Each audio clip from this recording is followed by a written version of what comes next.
buenas noches. Estamos en vivo, en Perspectivas. Gracias por acompañarnos.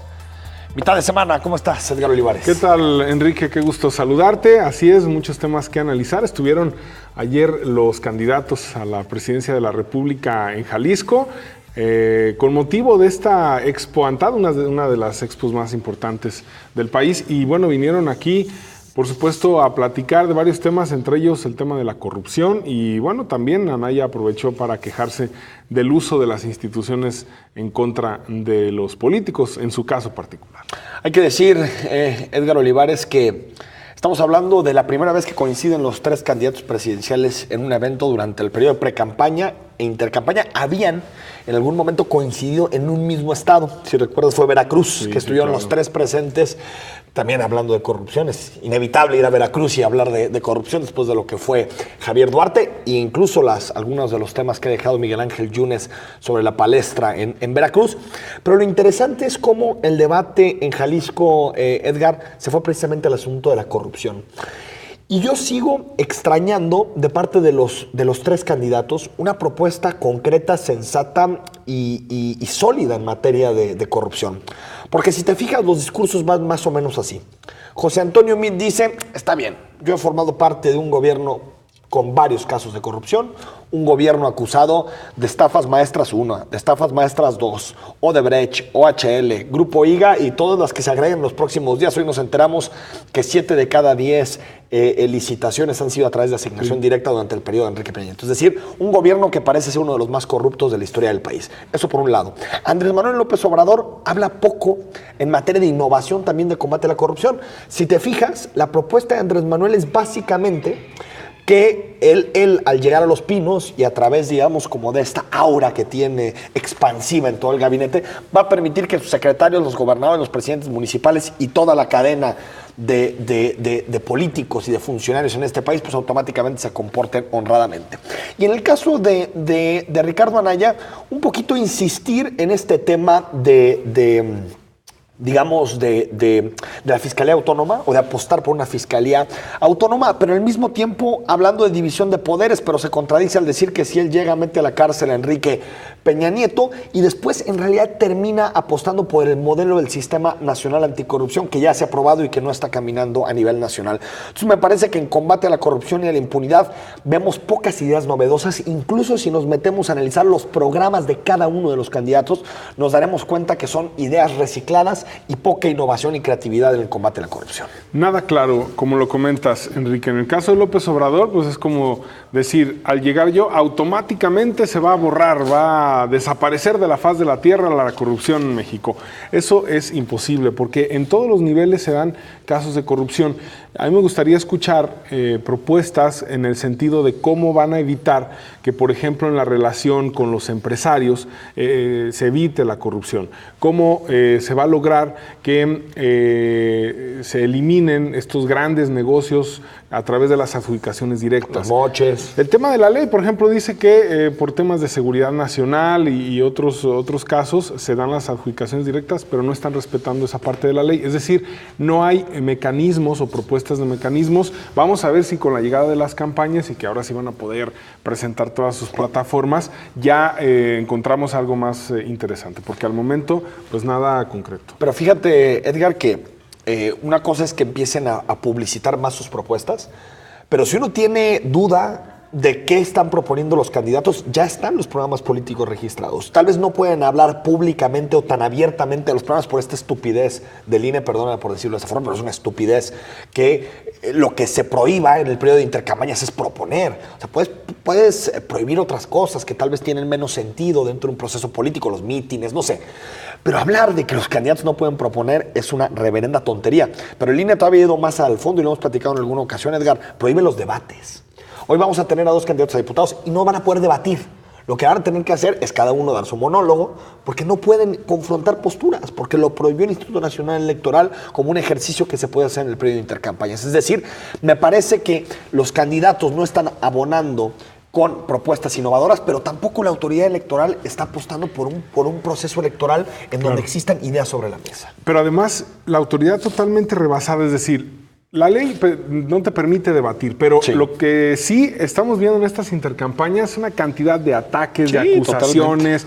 O sea, ¿qué no sería mejor ver a los candidatos proponiendo desde ahora?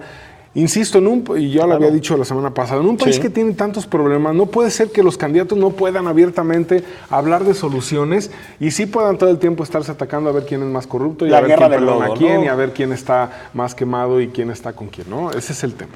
Por cierto, un asunto que también generó mucho debate. Lo platicamos la semana pasada, Claudia Delgadillo, usted la recuerda, candidata a diputada, ha estado en muchísimas posiciones, estuvo en el gobierno de Guadalajara con Aristóteles Sandoval, encargada del desarrollo social. Claudia Delgadillo habló, se le ha dado mucho peso a esto, pero creo que vale la pena analizarlo. Habla de que hay una transición pactada. Hasta ahorita se dio cuenta que hay una transición pactada, porque estuvo en el PRI durante muchísimos años y esa transición nunca la vio, nunca habló de ella, pero ahora que llega Morena empieza a pensar desde su punto de vista más claramente. Esto dijo Claudia Delgadillo, creo que tenemos el byte y lo comentamos. Al candidato a la presidencia de México, le comento lo siguiente. ¿Qué me movió a cambiar de opinión? Eso lo debe de contestar el gobernador. Y brevemente les diré algunos puntos. Primero, el trato que se les dio a los priistas en este estado. La violencia de género que vivimos las mujeres dentro del PRI en este estado. Eso me movió, por supuesto, a cambiar de opinión. Número 2. La sucesión pactada entre el gobierno del estado para entregar a Enrique Alfaro Ramírez. Eso me movió a cambiar de opinión. Número 3. Y seré muy breve. La inseguridad. La inseguridad que vivimos en Jalisco. Eso me movió a cambiar de opinión. ¿Qué encontré en Morena? En Morena encontré apertura. En Morena encontré trato para que las mujeres podamos participar, para que podamos votar y ser votadas, para que las mujeres vivamos mejor. Porque estoy segura que Andrés Manuel López Obrador será el próximo presidente de México. El doctor Carlos Lomelí será el gobernador y Guadalajara lo vamos a ganar. Muchas gracias.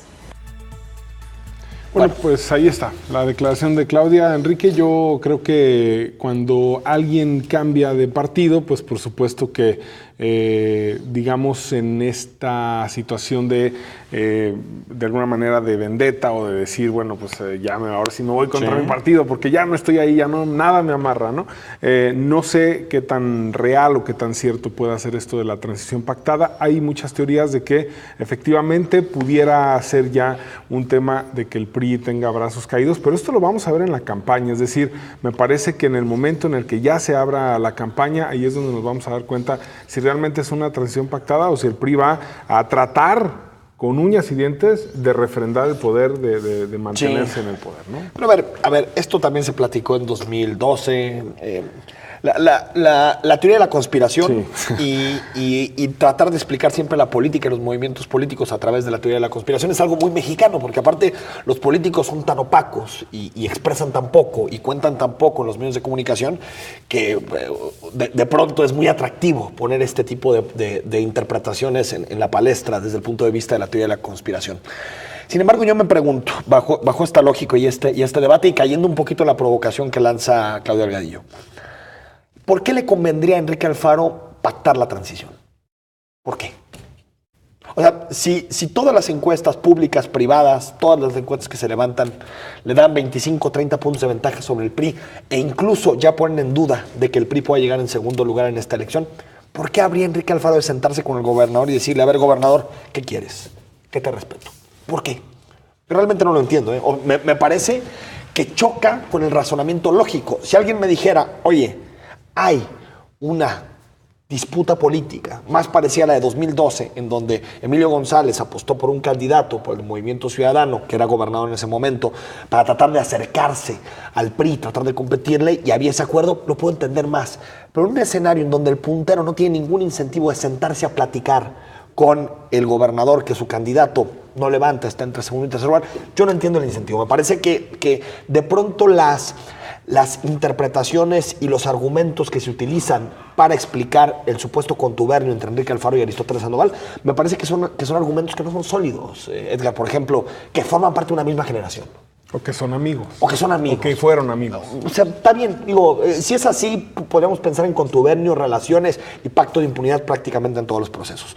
Me parece que esta elección, esta campaña, por supuesto que lo que está demostrando es que el Partido Revolucionario Institucional tiene un desgaste muy importante y eso lo está resintiendo incluso un candidato como Miguel Castro, que parece ser de lo más limpio que tiene el PRI en este momento como aspirante, y empieza a ver cómo distintas fuerzas que proponen cambio, Movimiento Ciudadano, los Wikipolítica, Morena, empiezan a tener fuerza porque hay un anhelo dentro de la ciudadanía de cambio político de acuerdo a los principales temas que existen en la entidad. Entonces me parece que es más valioso entender los fenómenos políticos a través de ese tipo de consideraciones que pensar que detrás siempre de este tipo de cosas hay pactos en lo oscurito entre políticos, ¿no? Sí, y hay dos temas que me parece interesante en el marco de lo que comentas de las teorías de la conspiración.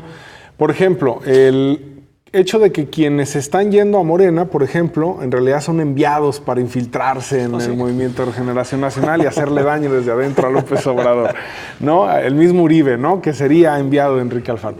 Y también... Cosa que es una tontería. Claro, y Alfaro también, y Uribe tronaron fuerte, y si usted vio la entrevista que le hicimos en Perspectivas, queda clarísimo que tronaron ahí se demuestra. Y en el caso del tema de Ricardo Anaya, bueno, hay quien piensa que que tratar de perseguir a Anaya es victimizarlo para que suban las encuestas. Me parece que esas cosas no tienen lógica. Yo no lo veo así.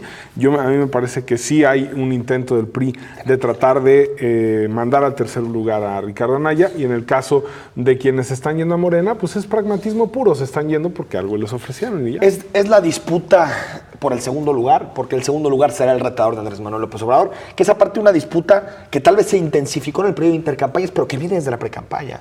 En realidad, si te fijas, las declaraciones de Anaya contra Andrés Manuel López Obrador han sido mínimas. Las declaraciones de Meade contra Andrés Manuel López Obrador han sido mínimas. ¿Por qué? Porque entienden que en este momento el partido es entre ellos, es definir quién puede ser el segundo lugar para buscar captar un voto anti-AMLO que presumen que todavía existe, o que hay un voto anti-AMLO muy profundo en nuestro país.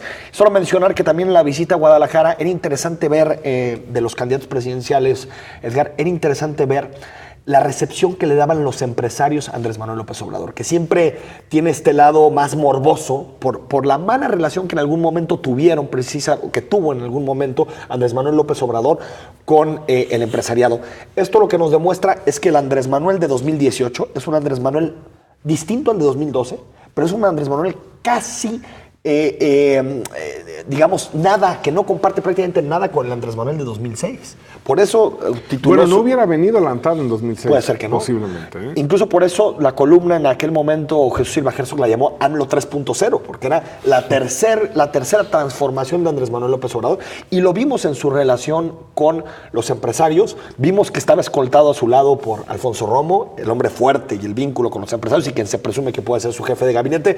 Es decir, Edgar, creo que estamos en una campaña muy difícil, que creo que muchos analistas están cayendo en el error de analizarla con los parámetros de 2006. 2018 es un contexto totalmente diferente a lo que sucedió en aquella elección, en donde hablábamos más de Venezuela, de Chávez y de ese tipo de temas que realmente de los problemas del país. Sí, me parece que ya el tema de relacionar a López Obrador con Maduro ya no tiene sentido, porque López Obrador es un político mucho más hecho que Maduro en términos del tiempo que lleva haciendo política en México López Obrador, y que tampoco... Y que gobernó la Ciudad de México y tampoco es Caracas. Exactamente. ¿No?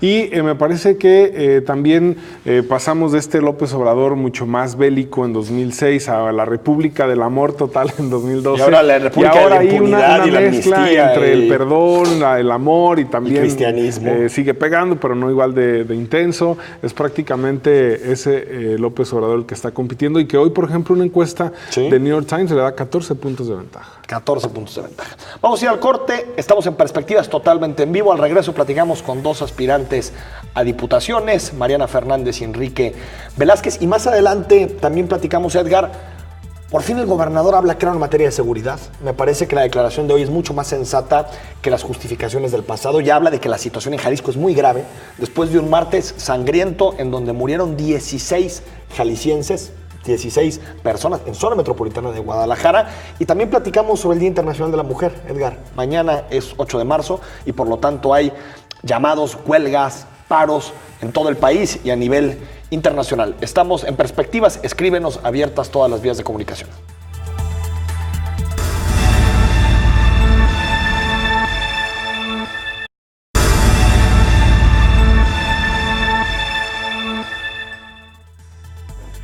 Estamos de regreso en Perspectivas. Gracias por acompañarnos totalmente en vivo en esta noche de miércoles. Hoy platicamos con dos aspirantes al Congreso del Estado. Mariana Fernández, ¿cómo estás? Muy bien, Enrique. Muchísimas gracias, Edgar, por el espacio y saludando a toda la gente que nos está viendo y escuchando. Enrique Velázquez, ¿cómo te va? Bien, ¿cómo estás, tocayo? Edgar, gusto saludarlos a los dos. Gracias por la invitación. Bueno, Mariana Fernández es, ¿cómo se dice? ¿Precandidata? ¿Intercandidata? Intercandidata. sí. Intercandidata, es intercandidata del PRI por el Distrito 10. Explícanos cuál es el Distrito 10 para quien no se ubique. El Distrito 10 abarca desde Plaza Pabellón hasta Santana Tepetitlán y es un distrito en Zapopan. Es el distrito más lleno de contrastes porque está en las zonas del poniente de Zapopan, pero también hay zonas donde ni siquiera la gente tiene ni acceso a los propios servicios básicos. Y Enrique Velázquez, eres candidato del Frente, sí. PAN, PRD, Movimiento Ciudadano por el Distrito 4. ¿Dónde está el Distrito 4? Está en toda la zona norte del municipio de Zapopan, colinda con Guadalajara, en la zona de Cuentitán, y con el Distrito 6 en la zona de Valdepeñas. Ahí termina. Todo el centro de Zapopan abarca el 4, tiene que ver con la Colonia Sarol, con todo lo que tiene que ver con Tabachines, la Consti, Lomas de Tabachines, Las Mesas, el Batán. Empiezan a Temajac, ahí en la Avenida Patria. Es toda la zona norte del históricamente priista, ¿no? Sí, ha sido históricamente, lo ha ganado el PRI mucho tiempo, nada más una vez el PAN en 2006. En 2006 una vez, sí. Y en el caso del 10 históricamente panista. Y ahora Wiki. De hecho, justamente el 10 es el distrito más difícil para mi partido a nivel nacional. Es un distrito que no se ha ganado en 30 años. De hecho, es tercera fuerza mi partido en ese distrito. Tercera fuerza política. Aunque cambiaron no sé si el Distrito 4 cambió mucho. No, se recortó un poco de la zona poniente, en la zona de Valdepeñas, como yendo hacia el Ángel de Año. Antes había una parte rural del Distrito 4, ahora ya no tiene parte rural. Ahora pasó al 6. Al 6. Y en el Distrito 10 antes nos ubicábamos porque era la parte poniente de Zapopan. Que era Andares, Puerta de Hierro, y ahora abarca también muchas zonas populares, que es toda la Primavera, Brisas, Miramar. De ahí hasta ¿Y qué perdió el Distrito 10? Mucha parte poniente. Son Andares, Puerta de Hierro, Bugambilias, Villa Coral y Zapopan Centro, que también era del 10. También una parte que pierde es Las Fuentes. Las Águilas, Las Águilas, La Calma. Que para ir nosotros ser una zona muy complicada. Que esa se va al 13, ¿no? También de Zapopan, Tlaquepaque. Han sido los dos diputados. Han pasado por el Congreso en distintas legislaturas. Ojo, sin proponer, sin lanzar iniciativas, solo su opinión. Sí. ¿Cómo ven el Congreso en términos generales? ¿Qué se necesitaría hacer en el Congreso en términos de reingeniería institucional? Más como su opinión de lo que está sucediendo en el Poder Legislativo. A mí me parece que tiene que haber cambios de fondo, ¿no? La forma como se ha concebido el Congreso es únicamente como para aprobar las iniciativas que manda el gobernador y no hay una revisión a fondo de lo que tiene que ver con los presupuestos. Si tú revisas los últimos 15 o 20 años de los presupuestos, las modificaciones que se han hecho a estos no pasa del 3%. De lo que propone el gobernador. De ningún cambio de resignación. Entonces, no cumple con su función sustantiva el Congreso, que tiene que ver con esta aprobación, pero también con un diseño. Tiene que ser con una propuesta del gobernador, como está planteado, pero tú, si lo que quieres es cerrar brechas y acabar con vicios, el Congreso debe de ser quien proponga un presupuesto adecuado para el desarrollo que debe tener el Estado. Siempre se le ha dado como la paternidad del presupuesto al gobernador y como que se debe pedir permiso para que él pueda autorizar un cambio u otro y el Congreso es autónomo. Y creo que el primer paso que debe ser es que el Congreso debe ser un verdadero equilibrio entre el Ejecutivo y el Poder Judicial.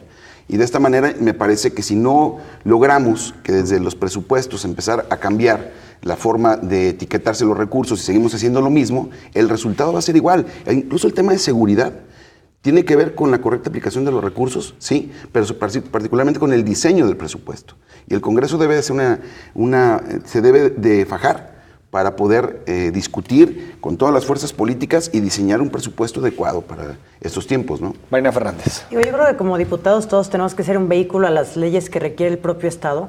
Ya lo decía mi amigo Quique, sí revisar los presupuestos, que nos tocan el presupuesto de todas las dependencias públicas de los 125 municipios, pero también dar un equilibrio al propio Ejecutivo. Yo creo que los congresos sirven, independientemente de quién esté en el gobierno, para dar un equilibrio a todos los poderes y en este caso, obviamente, al Poder Ejecutivo. Yo sí creo que qué reto pendiente tiene grande el Congreso, aparte de la propia reingeniería interna de los gastos, de cuánto se va a sueldos, a nóminas, que es un tema que todo el tiempo se toca en campañas, en el Congreso. Yo creo que el tema que para mí es es el gran reto es el tema de las cuentas públicas. Por ahí pasan al Congreso del Estado. Creo que Jalisco tiene una gran oportunidad, tiene un gran fiscal anticorrupción con un gran perfil, tiene un gran auditor con un gran perfil. Entonces, yo creo que la pinza se podría cerrar con una gran comisión de vigilancia que haga su chamba y que no se estén limpiando las cuentas públicas de todos los partidos políticos, de todas las instituciones que manejan recursos públicos y que realmente empiece lo que la gente ha pedido a gritos, que es una verdad fiscalización y que se termine la impunidad. Y hablo de la impunidad, caiga quien caiga, incluyendo los de mi partido político. Revisaba el tema, por ejemplo, del Congreso Federal, de la Cámara de Diputados, cómo prácticamente dejaron en la total impunidad los temas de los juicios políticos contra Emilio González Márquez y en general, ¿no? Más de 270 casos que prácticamente no caminan. Y también en Jalisco está la figura del juicio político, están otras figuras como el tema de las comisiones para revisar las cuentas. Pámanes, ¿no? Y el tema es qué tanto debe hacer y qué tanto puede hacer el Congreso en materia de corrupción, de evitar la corrupción. Yo creo que debe hacer mucho, ¿no? O sea, el asunto es que primero se pensó que tenía que quitarle al Congreso la fiscalización y se la dejaste en una auditoría superior con alguien superpoderoso, ¿no? Y esa parte, después nos dimos cuenta, se dan cuenta que esa no fue la solución al quitárselo al Congreso. Y ahora se ha pensado a lo mejor en regresarla, lo que yo creo que también debe haber un equilibrio. Debe de tener la posibilidad de sancionar desde el Congreso, ¿no? Cuando se encuentran irregularidades. Pero ya mandar un dictamen prácticamente, no al revés. El procedimiento ya cambió, ¿eh? Sí, pero ahora con la nueva ley de fiscalización, ahora ya la Comisión de Responsabilidad solo da trámites, solo admite, pero ya tiene autonomía la auditoría para, si quiere, empezar procedimientos a través del TAE, empezar procedimientos Me refería a la vigilancia en torno a las cuentas. Estaba hablando principalmente de las cuentas públicas, que tiene que ver con eso, más los juicios que puede haber de responsabilidades, los juicios políticos, sí. es un caso aparte, que yo creo que siempre se le dejó sin dientes a la Comisión de Responsabilidades y ahora creo que esta reforma puede permitir que se pueda ser perseguido por la Fiscalía. Entonces, creo que el Congreso debe de jugar un papel protagónico importante de señalar donde las cuentas públicas están mal, donde la auditoría se equivocó incluso, y también debe servir contrapeso incluso con el mismo auditor. Pero yo creo que hay algo muy importante, que tiene que ver con quitarle también todo el poder al Ejecutivo como para de manera discrecional estar diciendo a dónde van los recursos, ¿no? Porque dejan a municipios muy fuera del presupuesto, si no es del partido político que actualmente gobierna o que está conmigo, no se le da el presupuesto adecuado y hay crecimientos desiguales en torno a la aplicación de los recursos, a lo que le llega a los municipios.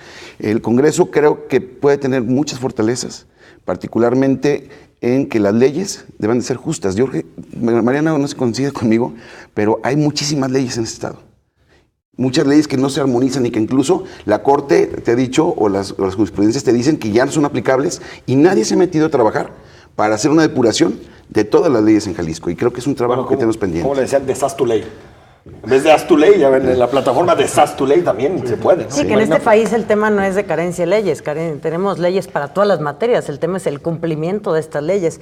Pero sí creo que como Congreso sí tenemos que guardar el propio equilibrio con la auditoría, que las cuentas públicas no se negocian en el Congreso. Yo creo que es un tema urgentísimo, porque nada sirve que traigan observaciones o cargos por parte de la auditoría y que en las comisiones de negocios, pues no, hay otro municipio un municipio por el mío y otro por el tuyo y otro de tu color, porque eso la gente está harta, porque independientemente es un municipio chiquito, es una institución pública que maneja mucho dinero público, pues finalmente es el dinero de los jaliscienses, entonces la gente ya no va a tolerar la impunidad. Y eso yo creo que lo ve aquí, que lo vemos yo y lo vemos todos los candidatos que andamos en la calle. La gente dice, ¿hasta cuándo los van a meter al bote la gente que ha hecho cosas incorrectas, ¿no? Y que tampoco es una cacería de brujas de que cambie el partido político y hay que meter a todos al bote. Yo hoy justamente hace 5 años presenté denuncias en aquel entonces a la Procuraduría General en el Estado con todos los desvíos de los panamericanos, quedan más de 3,000 millones. Y a mí obviamente pasa el tiempo y digo, ¿y a quién se les castigó? Pero bueno, eso se lo puede reclamar a los fiscales que han pasado con Aristóteles. Y se los podemos reclamar, claro, porque fue un proceso de 2 años de que habían desviado más de 3,000 millones de pesos.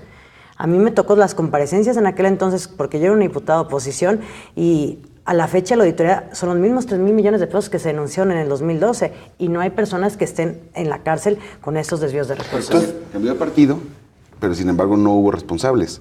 O O sea, no hay nadie por vías panamericanas, que fue un monumento al absurdo, ¿no? O sea, la zona donde se construyó, alguien de un permiso, o sea, es muchísimo dinero que se ha gastado ahí está. Pensiones, más de 300 millones. Y terminar con ese pacto que parece que hay entre los gobernadores que sale con el que entra, ¿no? O sea, no hubo nada, muchos señalamientos en contra de Emilio, todo en la campaña de hace 6 años se basó en contra de lo que hacía Emilio.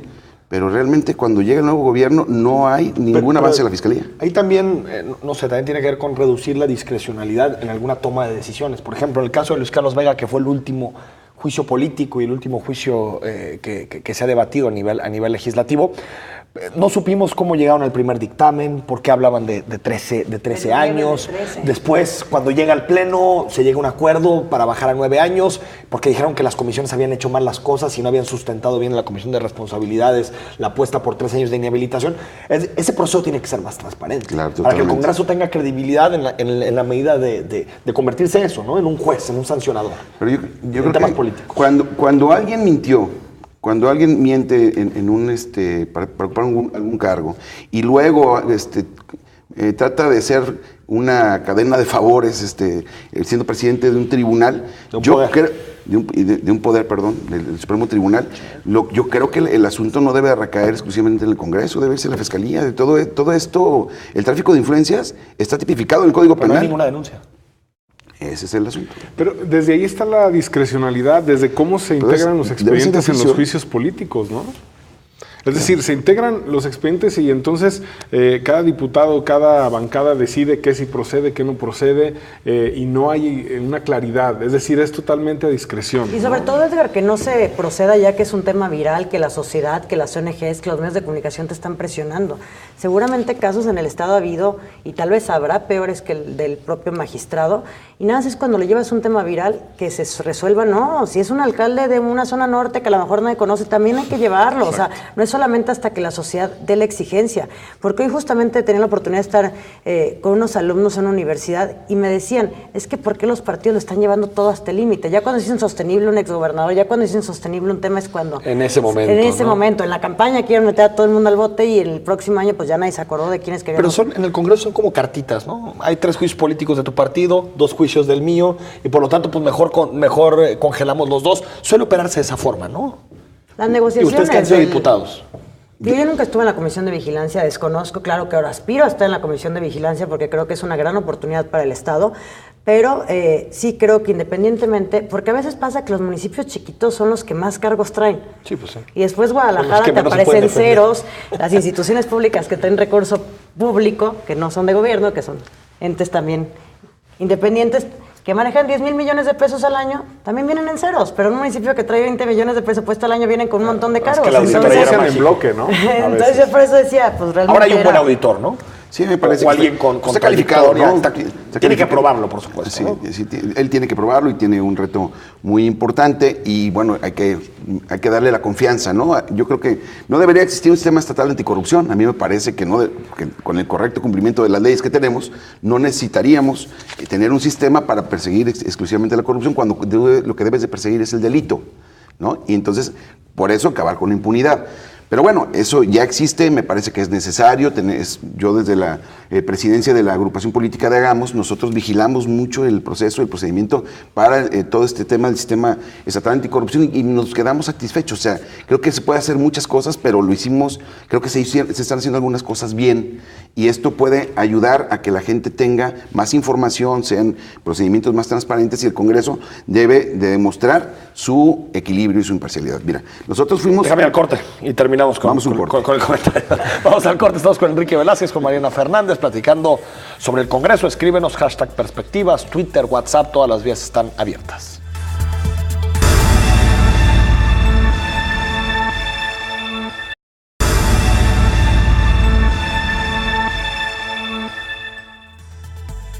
Estamos de regreso en Perspectivas. Gracias por estar con nosotros, por acompañarnos. Estamos platicando con Enrique Velázquez, con Mariana Fernández. Son aspirantes a diputados. Aspirantes, mejor decimos ya para no meternos en problemas de otro tipo de denominativos. Aspirante al Distrito 10, Mariana Fernández, y al Distrito 4, los dos de Zapopan. Dejamos el asunto de la fiscalización, Edgar, que es una de las labores principales que tiene que hacer un Congreso, un Parlamento. Pero otro elemento fundamental es la representación. Es decir, otra de las labores que tiene que hacer un Congreso es representar al ciudadano y atender sus demandas públicas. Creo que algo que avanzó este Congreso, no solo en esta legislatura, creo que desde las pasadas, las 61, las 60, es en afinar algunas estructuras de deliberación pública, que organizaciones pudieran participar, el Comité de Participación Social. ¿Qué hacer desde tu punto de vista, Mariana Fernández, para profundizar el parlamentarismo abierto? Yo creo que seguir haciendo iniciativas que fomenten la participación ciudadana. Yo creo que Jalisco es de los estados mucho más avanzados en los temas de revocación de mandato, en los temas de consulta pública, en los temas hasta de las propias candidaturas independientes, que se necesitan la mitad de las firmas que se ocuparían a nivel nacional en un espacio de esos. A ver, cuando la gente no llega a acuerdos, si tú eres un alcalde, si, por ejemplo, con el tema del secretismo, ¿no? Directamente en Guadalajara, que muchísima gente estaba en contra, que si les gustaba la obra, si no les gustaba, ¿por qué no lo mandaron a consulta pública? A lo mejor había 10 personas que no les gustaba, a lo mejor había 200 que sí les gustaba. Pero yo creo que cuando la gente no llega a acuerdos, sea un cabildo, sea un congreso, sea una política pública, o sea una iniciativa de ley, pues tienes plebiscitos, tienes consultas públicas, tienes referéndum. Entonces yo creo que hay que darle herramientas a la gente. Yo ya lo dije, los diputados somos vehículos, no somos todólogos. A lo mejor yo tengo mis causas, Quique tendrá sus causas, pero finalmente es qué requiere la gente, qué leyes se tienen que armonizar. Ustedes saben que tenemos un código de procedimientos penales único y ya viene un único código de procedimientos familiares y civiles, que también ya viene a nivel nacional, porque no es posible que la pena en un lugar fuera de otro, la pena en otro estado de otro. No, vamos homologando la ley en lo federal y que sea castigado, que los procedimientos sean iguales en las 32 entidades federativas, porque si no te cambiabas de estado y ya era completamente distinto tu código penal o el familiar. Unos tienen código familiar, Jalisco no lo tiene, pero yo creo que sí es importante homologar las leyes y las que no sirvan hay que quitárnoslas. Y todas las comisiones en vivo, juntas de coordinación política, es decir, que podamos seguir todos los debates del Congreso en tiempo real, los ciudadanos. Y que en vez de que haya un reparto de comisiones, que lleguen los perfiles. Tú hablas de un tema de representación, seguramente en la próxima legislatura habrá 38 diputados, que ahorita son 39, habrá uno menos. Seguramente a lo mejor llegarán empresarios, a lo mejor llegarán del sector campesino, a lo mejor llegarán abogados, a lo mejor llegarán economistas. Y si es por perfil. Que sea por perfil para estar a la altura de lo que la gente va a requerir, porque ahora va a ser una bancada totalmente distinta. Bueno, no una bancada, va a ser un congreso diferente, ¿no? A lo mejor entra un partido político que nunca ha tenido, que es Morena. Mantengan los equilibrios, porque tampoco les va a puedes haber dar partidos políticos que nunca han entrado como Morena, por ejemplo. Exacto. Y con integrantes que eran otros partidos, ¿no? Sí. Seguramente. Con expristas, sobre todo. Sincretismo. Hay una parte que yo te puedo decir que qué es lo que hicimos cuando yo fui en la 60, ¿no? Yo siendo presidente de la Junta de Coordinación Política, hice públicas todas las reuniones de la Junta de Coordinación Política y las transmitíamos en vivo. Así lo hice en cada una de las comisiones. Me tocó presidir la Comisión de Gobernación, fui presidente de la Junta de Coordinación y también estuve en la Comisión de Hacienda, de Administración, en la Comisión de Administración. Nosotros llegamos con una deuda de 670 millones de pesos al Congreso, que lo dejaron de legislaturas anteriores, y que cuando llegamos al Congreso, cuando yo lo entrego como presidente de la Comisión de Administración, lo entregamos con 180 millones de pesos en cuentas. No únicamente quitamos casas de enlace, tampoco nos quitamos seguro de gastos médicos, el apoyo en viáticos, vendimos los vehículos. Teníamos que hacer todo un cambio institucional y de la forma de trabajar del Congreso para darle resultados a la gente. Que venían de la 59, que ¿no? venían de y la 58. No, sobre todo la 58. La 58. La 58, que fue... Así tú fuiste a la 59, ¿no? Sí, no. Bueno. Hay legislaturas. Pues, Sí, hay niveles, pero hay legislaturas. Acuérdense que el INE nos prohíbe debatir. Esas Entonces, 670... la 59. Pero nada como la 50. Esos 670 millones Digo, era 58. un arrastre de 2 o 3 legislaturas. Entonces, nosotros pusimos orden. Y tenía que ser con decisión, con eficacia, con eficiencia. Tenía que ser decisiones de todos. Por eso nos metimos todo el mundo a entrarle, a decir, ya no puede pasar eso en el Congreso. La gente tenemos que recobrar la credibilidad de las instituciones, y parte fundamental era la aplicación correcta de los recursos. Y no únicamente no dejamos deuda, sino que dejamos recursos para que pudieran la siguiente legislatura no tener los problemas que tuvimos nosotros para poder funcionar. Y eso creo que, y una cosa más importante, que no hubo incremento en el presupuesto al Congreso del Estado cuando la 60 legislatura estuvimos ahí, que fue un acuerdo de todos, efectivamente, pero que pujamos muy fuerte los de oposición. Otro tema que también creo que es importantísimo del propio Congreso es la evaluación de los diputados. Yo ahorita estoy justamente entrevistando gente, líderes de opinión, sobre qué opinan de los diputados. En primer lugar, casi nadie los conoce, ni siquiera quién los representa en sus distritos. Y en segundo es cómo medimos la calidad de su trabajo. Por número de iniciativas yo no creo, porque así lo hace el Observatorio del ITESO, ¿no? Por número de iniciativas. No, mezcla otros indicadores. Pero tenemos que mezclar así lo hace sobre todo el indicadores periodismo, lamentablemente. Sí. Que dan, Así lo hacían algunos periódicos. Sí, ¿no? tiene una iniciativa, tiene 200. Bueno, vamos Pues viendo ahí ganaba Jorge Caguachi o Aubry, ¿no? Pero el tema es la evaluación de la calidad de tus iniciativas, o sea, qué tanto trascienden, a cuántos, digo, yo sé que una ley es para 8 millones de jaliscienses, pero a cuántos va a trascender, qué fue lo que realmente hiciste, porque verdaderamente después de que eres diputado, seguramente aspirarás a otro espacio, porque es natural, los que hacemos política aspiramos a seguir creciendo, pues sí que llegues evaluado. Creo que en el Congreso de la Unión tiene un sistema muy buena evaluación que nada tiene que ver con los gobiernos. ¿Y quién lo hace? ¿El propio Congreso? No, lo hacen las ONGs, pero sí evalúan Aquí hay un observatorio legislativo que tiene el ITESO, que a nosotros nos evaluó y nos evaluó como la mejor fracción parlamentaria. Sí, pero dice Mariana que no le gusta la metodología del La metodología no dice cantidad, tiene que ver con el número de personas que beneficias, o sea, cómo atiendes a minorías, grupos vulnerables. Fortalecer el observatorio para que se pueda medir qué calidad de diputado fuiste. Ya ahorita están planeando que ya no puedes tener un justificante si no es médico para faltar a las sesiones. Yo creo que los diputados ganan muy bien y tenemos que estar a la altura de la gente. Si las sesiones son martes y jueves, tu única obligación es estar martes y jueves, y el trabajo legislativo. Ojo, también la evaluación del trabajo de gestión, porque un diputado es un gestor nato. Cada lugar que recorremos nadie nos va a pedir una iniciativa de ley. A lo mejor te pedirán una silla de ruedas, a lo mejor un medicamento. Podemos llevar a debate si eso lo tiene que hacer un diputado o no. Pero eso es lo que también te piden. lo que te pide la Hasta gente es un una tema calle, de gestión. ¿no? Una calle. Pues a lo mejor en los temas de gestión no es que regales todo el día sillas de ruedas. Pero en el tema de gestión sí puedes decir, yo gestioné para mi distrito que esta calle le hiciera el ayuntamiento. Es un tema de gestión de qué llevaste a tu propio distrito. Recursos puedes etiquetar y hacer un proyecto, ¿no? ¿Qué va a ser el primer año, el segundo y el tercero? Y sin caer en el clientelismo. A eso me refería al principio con el tema del presupuesto. Si un presupuesto no va a cerrar brechas, no va a combatir la desigualdad, no va a generar equidad, no sirve para nada.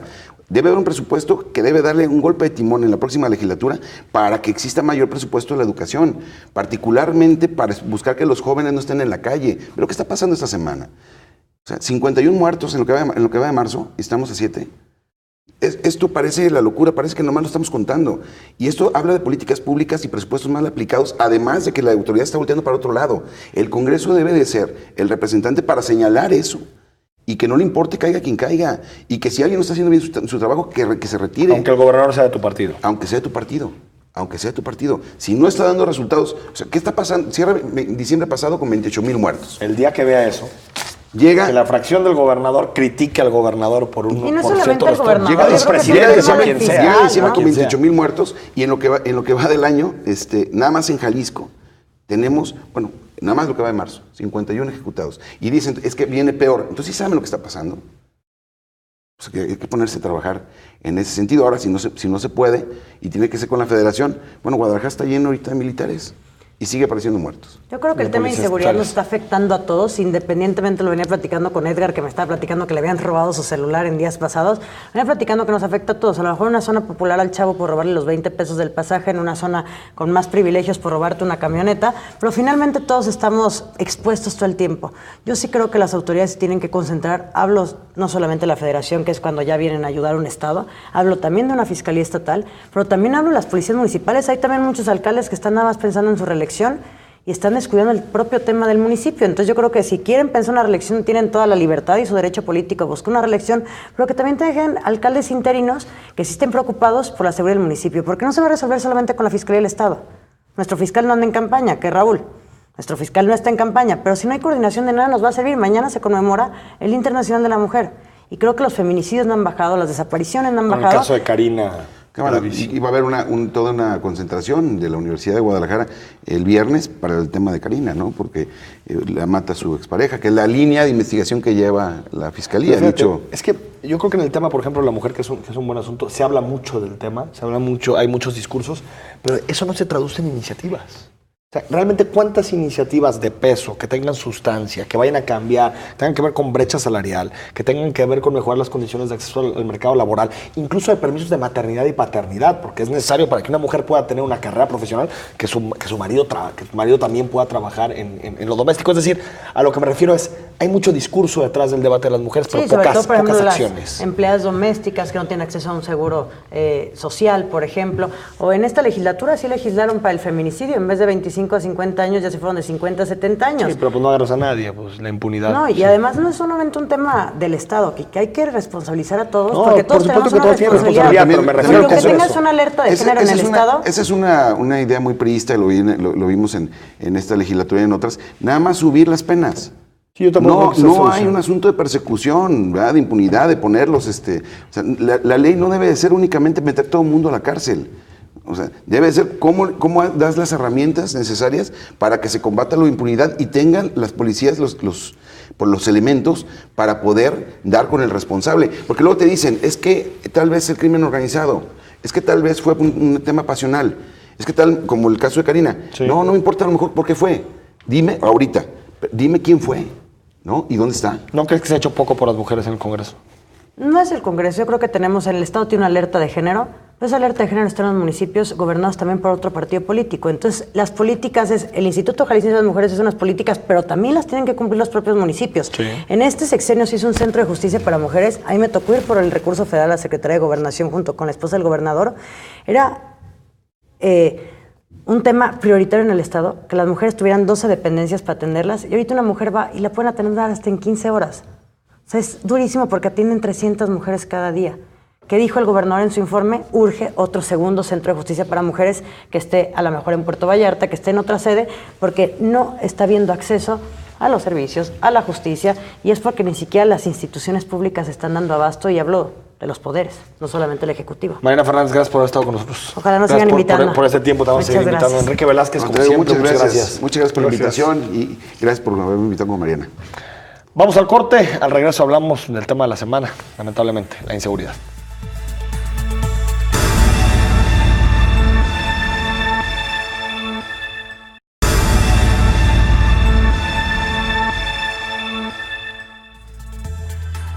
Estamos de vuelta en Perspectivas, participa con nosotros, en unos momentos más leemos los mensajes que están llegando a través de nuestras cuentas oficiales de Twitter y también nuestras cuentas personales. Ya lo decíamos, Edgar, lo platicamos incluso en la mesa y en el primer bloque, una semana marcada por la inseguridad. Otra vez, lamentablemente, es un tema que viene, que no se va, que los indicadores se están moviendo. Me parece que se ha normalizado mucho la violencia en Jalisco, Edgar. Estamos acostumbrados a ver cómo los indicadores se van a niveles altísimos que rompen récords históricos.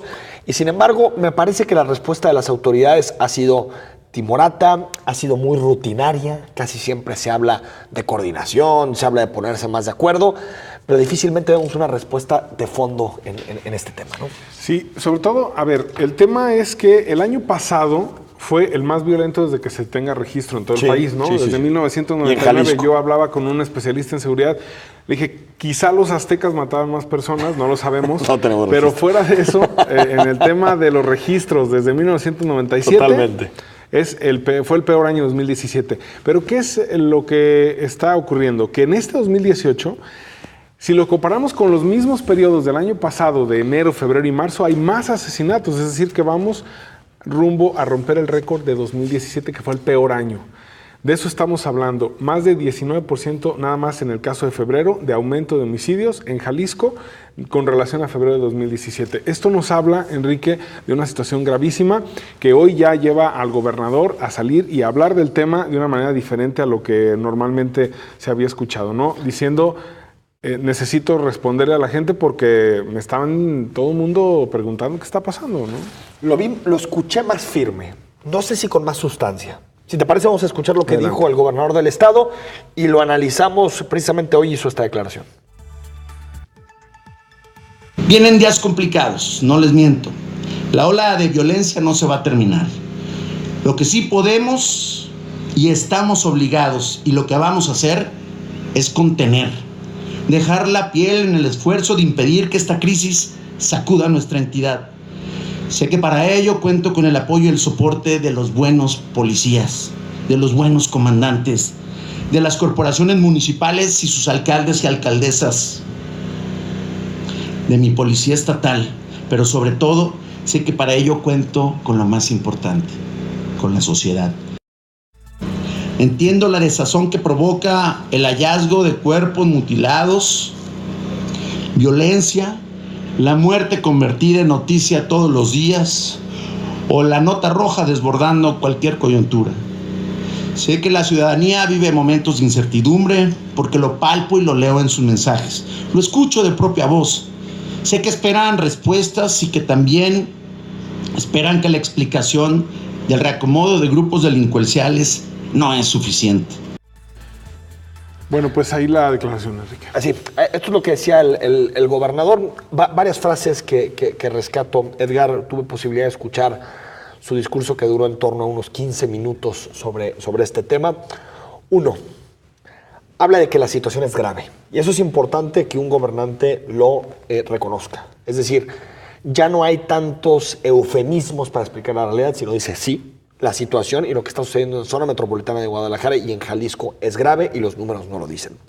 Segundo, habla de la posibilidad, y me parece que es un mensaje claro, de que el gobierno del Estado siga interviniendo policías para desmembrar algunas corporaciones que están vinculadas al crimen organizado o algunas corporaciones que, como él lo dice, no han respetado el interés público y se han pasado del lado del crimen organizado. Es decir, eso es más, me parece, una advertencia a algunos municipios en donde ha habido una escalada y un incremento de la violencia. Tercero, que también me parece rescatable, creo que es mete la cuña sobre todo con aquellos presidentes municipales que no han asistido a las reuniones de seguridad.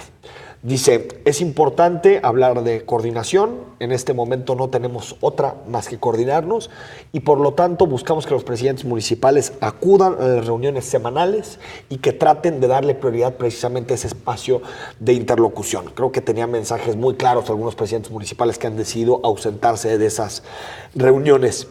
Y 4, sigue queriendo mandar este mensaje de que es cierto que en Jalisco están ocurriendo fenómenos muy graves en materia de seguridad, pero que seguimos siendo un estado que ve incrementos más moderados que lo que está sucediendo en otras entidades, algunas pegadas a Jalisco y otras a nivel nacional. Entonces me parece que es un discurso enfático, mucho más sólido de lo que estábamos escuchando en las últimas semanas, pero creo que todavía no tiene, Edgar, la carnita que tiene que tener. Sí, y me parece que aquí también hay un ingrediente adicional, Enrique, el tema de la impunidad. Sí. Porque incluso, platicando con gente de México SOS, señalaban que un fenómeno que estaría ocurriendo en Jalisco es que ante el gran manto de impunidad que hay, también existen asesinatos que no necesariamente están ligados al crimen organizado, que pueden ser asesinatos que tienen que ver con temas de litigios, con temas de problemas entre particulares, de nivel familiar, de socios, de nivel personal, y que están aprovechando, este río revuelto para cometer estos crímenes. Puede ser también un ingrediente adicional. Yo le metería 2, ¿cómo se le puede decir? La pandillización de la violencia, es decir, que es un fenómeno muy lamentable porque empieza a reproducir algunos modelos como el de Guerrero. El gran problema para detener la violencia en Guerrero no es tanto que operen cárteles demasiado fuertes, sino que se han vuelto en células y en pandillas que son más difíciles de controlar, ya no para que vendan drogas, en materia de seguridad pública. El problema de la estrategia de Calderón y de Peña fue esa, que buscaron debilitar a los cárteles y al debilitar a los cárteles, su negocio de la droga, lo que hicieron es crear toda una estructura de narcopandillas que están detrás de la mayoría de los delitos que vemos en la entidad. Es decir, son mucho más difíciles de controlar. Un problema que podía ser muy controlado de drogas y seguridad nacional pasó a ser un problema de las calles y un problema de seguridad pública. Segunda, los grupos del crimen organizado se mueven como empresas. Y las empresas también tienen áreas estratégicas y también tienen áreas de comunicación, como en cualquier tipo de empresa. Es decir, entienden cómo defender sus intereses. Y ellos saben que tienen que aparecer en los tiempos electorales. Pasó en 2015. En 2015 vivimos una crisis muy grave de inseguridad que culminó en los gravísimos hechos del 1 de mayo de 2015. Y me parece que el crimen organizado siempre entiende que tiene un papel que jugar y que por lo tanto tiene que aparecer en los procesos electorales. ¿Qué vamos a ver? Mantas, descalificaciones, mensajes del crimen organizado. Es decir, actúan como un grupo con intereses y por lo tanto que se mueven para desestabilizar de cara a las elecciones y también apostar por uno o por otro candidato. Entonces me parece que también este incremento lo tenemos que poner dentro del contexto de una elección. Y que es importante señalarlo, el caso de Karina Torres, que ya lo empezamos a esbozar en el segmento anterior, Edgar. Karina Torres es una estudiante de la Universidad de Guadalajara que fue asesinada el sábado pasado con un tiro frente a su hija. Había acudido incluso a sus clases el viernes y el sábado, es decir, era una estudiante activa, era no sé cuál es el nombre, pero creo que la delegada de su salón, es decir, tenía presencia, era portavoz ante las autoridades, y sin embargo Edgar fue asesinada de esta manera, muy cruel, parece un feminicidio en toda regla, y ojalá que, a diferencia de lo que han sucedido en casos anteriores, existe una investigación de fondo y que la concentración del próximo viernes, encabezada por la Federación de Estudiantes Universitarios, tenga algún resultado para saber qué sucedió con ella, porque creo que su familia tiene que estar pasando por un dolor indescriptible, ¿no? Sí, por supuesto, y es la exigencia de la Universidad de Guadalajara, del rector general Tonatiuh Bravo Padilla, a través de Twitter también exigió a la Fiscalía la investigación y el esclarecimiento de este caso. Por supuesto, también el presidente de la FEU, Chuy Medina, y bueno, pues ojalá que la presión que hagan los estudiantes realmente sirva de algo, y que no solamente el caso de Karina, sino todos los demás casos de feminicidios realmente mañana, que conmemoramos el Día Internacional de la Mujer, que no es un tema de celebración, es un tema de conmemoración, de hablar de los derechos y sobre todo en este contexto de violencia, del respeto hacia las mujeres y de la no violencia hacia las mujeres. Yo creo que en un entorno machista cambiar la cultura, el lenguaje, los hábitos es muy importante. Pero sobre todo a corto plazo lo que es fundamental es reducir la impunidad.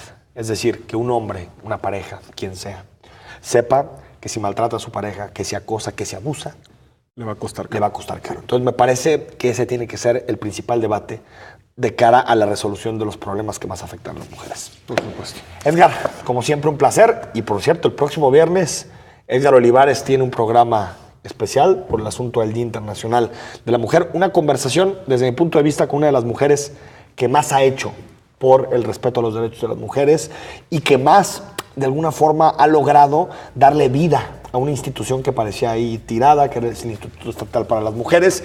Y creo que la conversación con Erika Loyo puede dejar muchos temas interesantes. Así es, vamos a platicar con Erika Loyo del tema, por supuesto, de la violencia contra las mujeres, del acoso sexual, de las medidas que se han